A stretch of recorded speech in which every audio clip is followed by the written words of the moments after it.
Coming up, Jonathan and Todd search the waters of the Caribbean for a rare inhabitant, the Antillean Manatee. Welcome to Jonathan Bird's Blue World.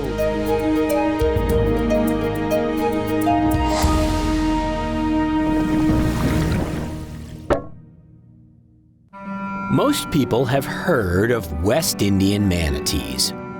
These slow, plant-eating marine mammals are most commonly seen in Florida. In fact, the Florida subspecies is much more common than the Antillean subspecies, which is found scattered in small numbers all around the Caribbean. There are only about 2,500 Antillean manatees in the entire Caribbean, and about 800 of those live in Belize, making Belize one of the best places in the Caribbean to spot one of these rare marine mammals. Today, cameraman Todd and I are visiting Caye Caulker off the coast of Belize, known for having 10 to 20 Antillean manatees in residence. Our hosts, Olivia and Max from Sunrise Scuba, are taking us out to look for our first Antillean manatee. Although I've seen hundreds of Florida manatees, I have never seen an Antillean manatee. The weather's not ideal for finding manatees, but we never let that get in the way of our plans. And there's one other potential problem. This here, right here, about 1 month ago, there was a pretty brutal crocodile attack. No way. Yeah, on one of our friends the same age as us, it's gone. They're looking for it. We begin the search in the mangroves around the island.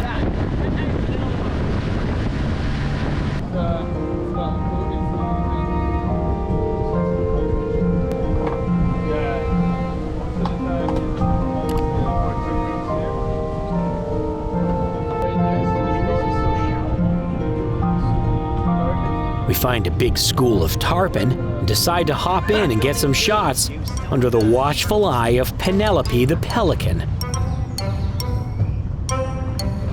Wetsuit support, but like I said, wetsuit. It's a bottleneck entrance. If you want to just carry in after me, but we'll figure it out. I'm not there. Hey, bro.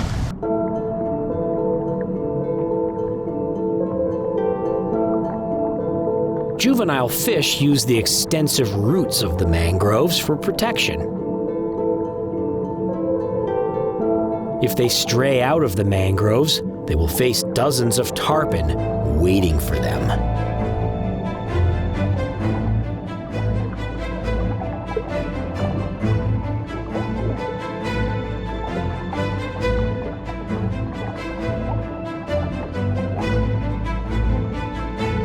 The tarpon don't seem to mind us at all.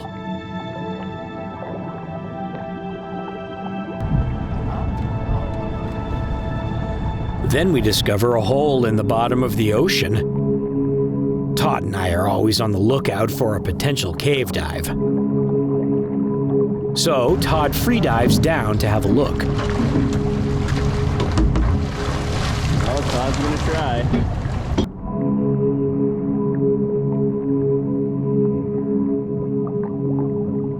There's a buoy marking the entrance. Definitely a cave.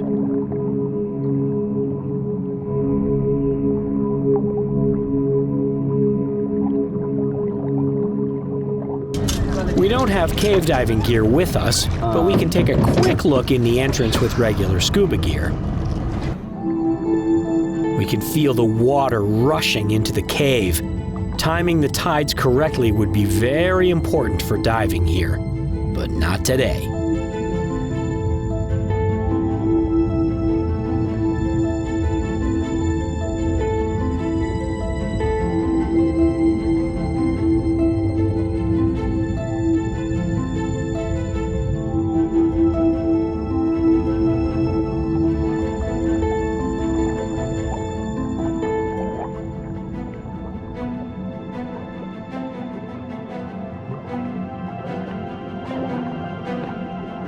Out on the sand, a Cassiopeia jellyfish gathers sunlight for power.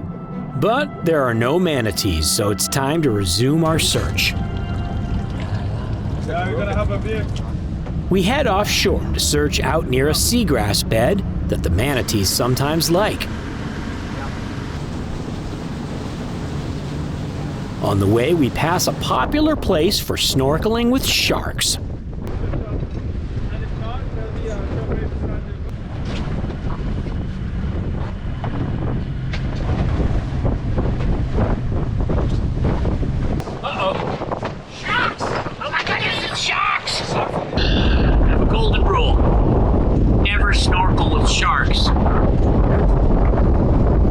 But they're only nurse sharks, not very dangerous to people. All right. Quick, give them the pineapple.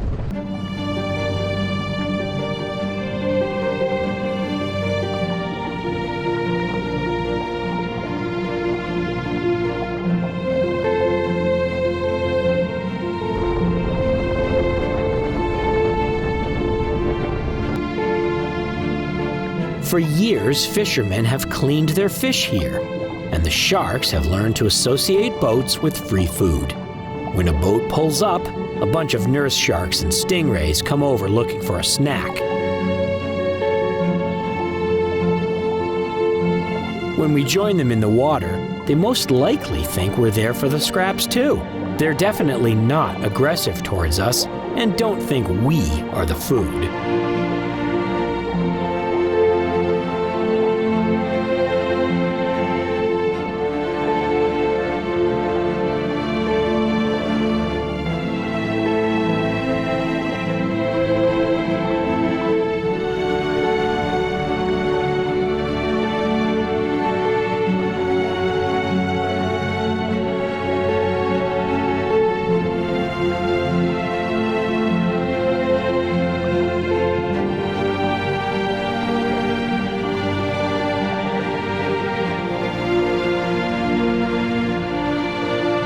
There's a pretty strong current here, and that makes it challenging to film without being carried away.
Even sharks like hugs.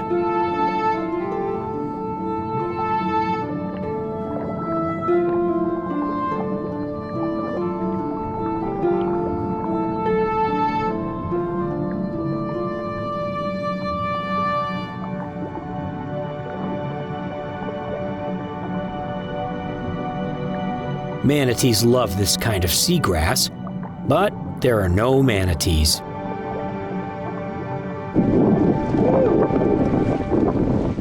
Surprisingly more difficult than it looks, even though it's like 4 feet deep, because there's current and there's wind and there's waves, and all have snorkel. With the wind calming down, we head over to another good seagrass bed. Olivia thinks she sees something. There's a shape in the water. Todd, quiet. That's because I don't know what kind of food he's Todd hops in without scuba gear to check it out. If that's the case, He reports back that it's definitely a manatee. So I don my scuba gear. Tell me when. go ahead.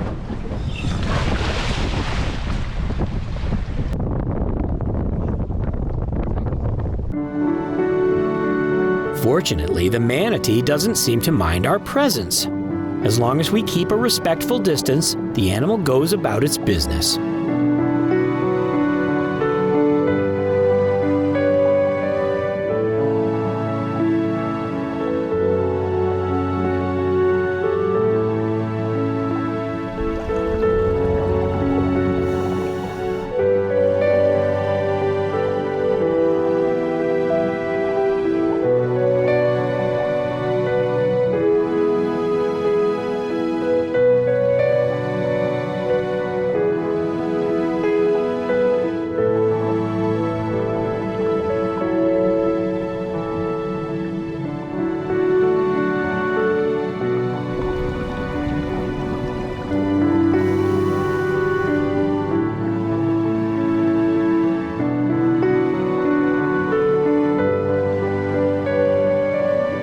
The area is a mix of coral reef and seagrass. Manatees are herbivorous. They eat only plants. The seagrass is an all-you-can-eat salad, but it takes a lot of seagrass to sustain an animal this big. So manatees are almost always pooping.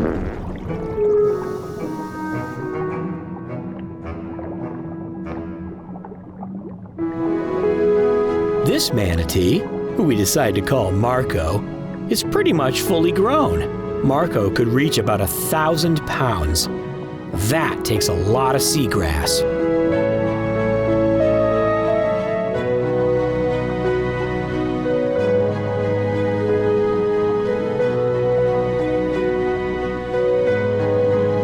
Since I've only seen manatees in freshwater rivers and springs in Florida, I've never seen a manatee swimming over a coral reef.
Marco has what looks like a shark bite out of his tail.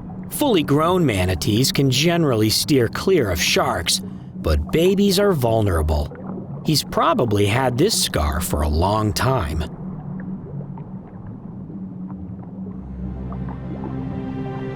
The slow nature of the manatee made it a target of hunters for many years. Although they're protected now, the population of Antillean manatees is extremely low, and in some places, they no longer exist. Scientists are worried about the long-term viability of the species. For us, just finding one animal was extremely lucky.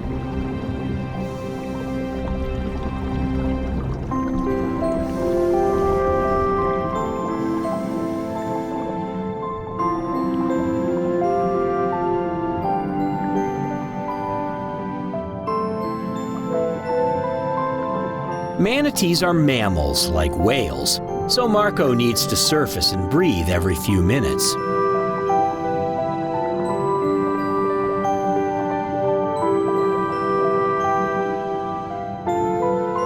And humans also need to breathe. Todd and I are getting low on air, so it's time to head back to the boat. That's the first time I've ever seen a manatee on a coral reef. I've seen a dugong on a coral reef.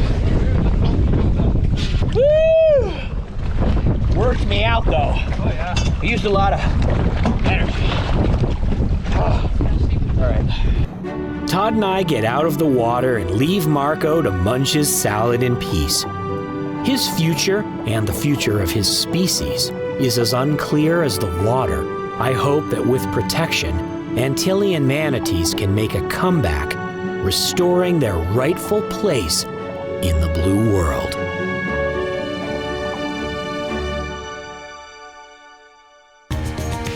Hey you guys, check out that video. It's a really good one.